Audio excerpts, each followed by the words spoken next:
Hello and welcome our beloved viewers to RTG's News English Edition. Tonight we begin our news with the major top highlights.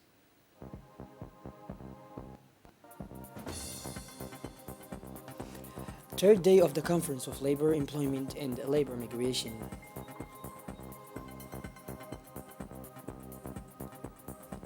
And the international scene in Libya, an international conference to consolidate the transition in the run-up to the elections. Those they were the major top highlights. Welcome back to our newsroom, our beloved viewers. The third day of the IGAD Conference on Labor, Employment and Labor Migration opened this morning under the auspice of Prime Minister Mr. Abdulqadir Kamil Mohammed and members of the government.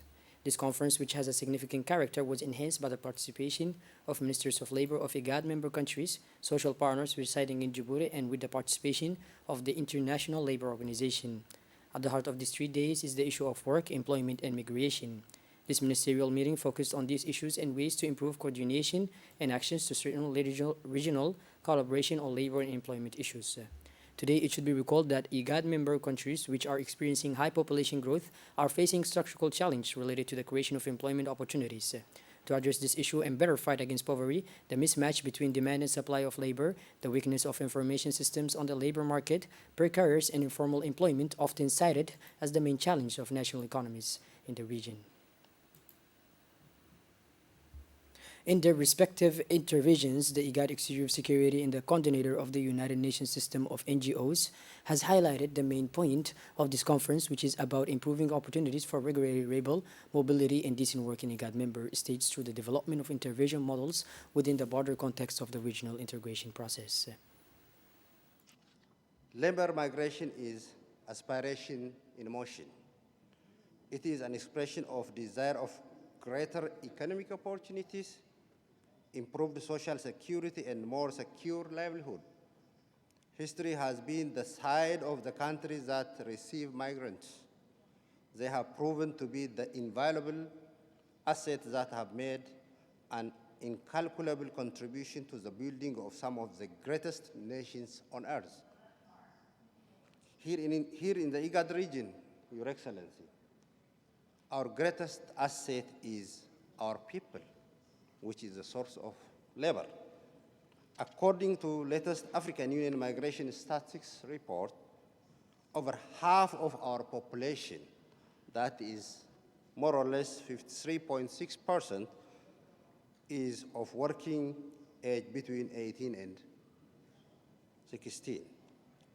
This means that we have over 150 million people in our region capable of being economically productive. However, the functional economic opportunities in this region do not match the labor asset we have in hand. The review of labor participation data in the region showed that only 38.8% of our people were actively engaged in the labor force. This means that 6 out of 10 of IGAD citizens, which is 250 million citizens, are not fully participating in the labor force. The limited ability of the regional labor market to accommodate existing workers and absorb the new entrants is one of the principal drivers of our labor migration from our region. Minister of Labor, Mr. Ismail Ibrahim Roble, recorded the purpose of the establishment of a consultation platform for IGAD Ministers of Labor in the validation of the IGAD guidelines on bilateral labor agreements produced under the IGAD ILO project on the free movement of persons.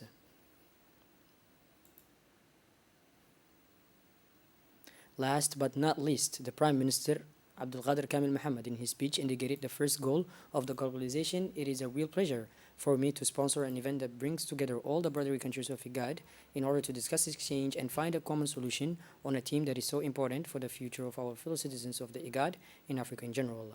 Talking about work and employment is substantially the same as talking about the problem of unemployment.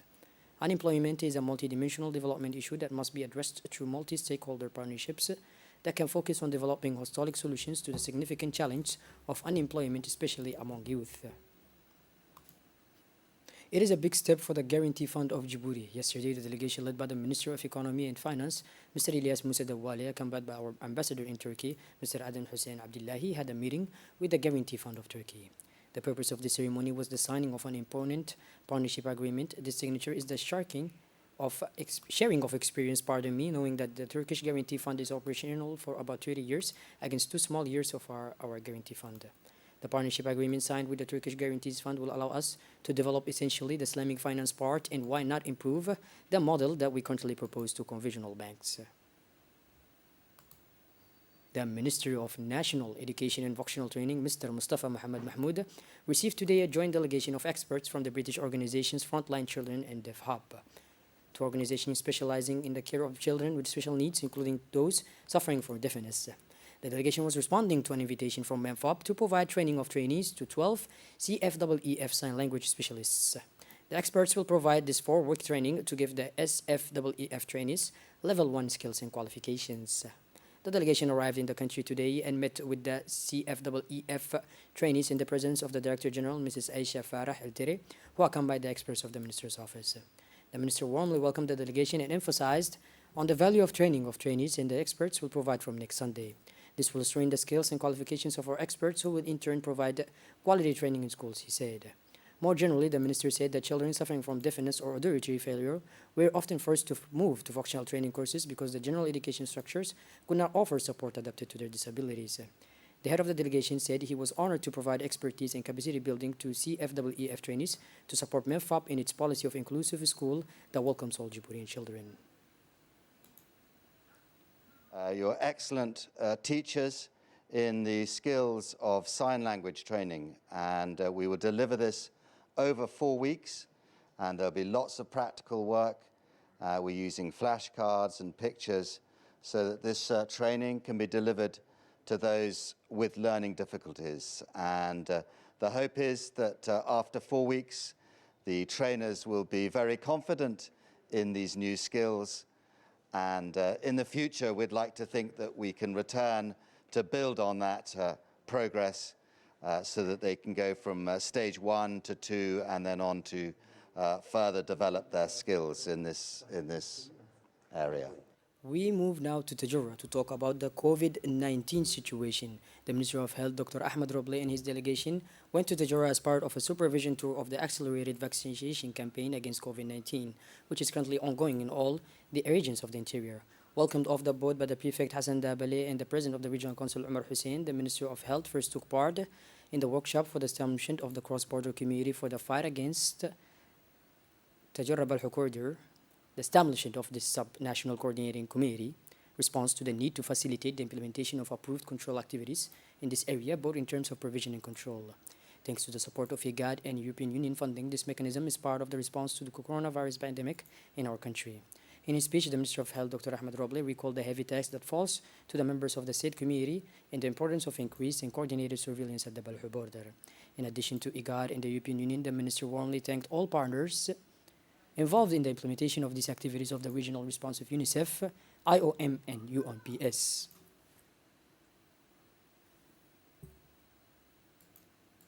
The minister and his delegation then inspected the vaccination activities taking place at the port of Tajura, and a mobile vaccination team was dispatched to vaccinate all employees. Dr. Ahmed Roble urged the people of Tajura to take full advantage of this campaign by getting massively vaccinated. The minister emphasized the protection that the vaccine provides against the risk of high COVID-19 contamination, and in the view of the direct and daily proximity to cross-border truckers. This seemed to be very well received by the entire audience. The Ministry in charge of decentralization organized this morning a meeting on the steering committee of the program of support to decentralization and local initiatives ADIL at the People's Palace. This meeting of the steering committee will allow the presentation of the progress made during the last 12 months and to develop the perspective in terms of activity. As a reminder, the ADIL program has 3 major components, which are the improvement of financing and local development, the institutional support necessary for the use of these resources, and the achievement of local development performance, and support for the conduct and overall management of the decentralization reform. The Director of Foresight and Territorial Development recalled that the ADIL program is a support project for decentralization and local initiatives. She also explained that the agenda of this meeting is to see the progress of ADIL activities. Following the example, Djibouti celebrated International Day Sunny Hill Center in Arta. This day gathered the president of the Regional Council of Arta, Umar Buh, the director of Sunny Hill Center, and several young students in cooking. This day is celebrated every 20th of October since 24, and it aims to raise awareness about the achievements, merits, and importance of all those men and women who work professionally as cooks. It aims to pay tribute to all professionals of the kitchen. In his comment, Mr. Umar Wabiri, a BTS student in cooking, expressed his remarks. Let's listen. The international day in the chef, that the chef, not only the chef, we celebrate all of the kitchen people who in the kitchen celebrate these days. And I thank my dear tutor who allowed me how to cook, how teach me how to cook, how to prepare something. Thank you, boss, Salah. That is all. I am grateful also the Minister of Education by saying thank you, by giving us the opportunity to learn this university that you opened for us. Thank you. Pardon me for this little inconvenience. It was Asma Umar Wabiri. Moving on to the international scene, Tripoli hosts Thursday, 21 October, a conference to support the stability of Libya. In the presence of representatives of many foreign countries to consolidate the transition process 2 months before a presidential election crucial for the future of the country. According to Tripoli, the UN Undersecretary General for Political Affairs, Di Carlo, and the head of the UN mission in Libya, Jan Kupis, will participate in this international conference. By this, our beloved viewers, we conclude tonight's news edition. Thank you for being with us, and make sure to tune in later for more. Have a wonderful evening, and thank you.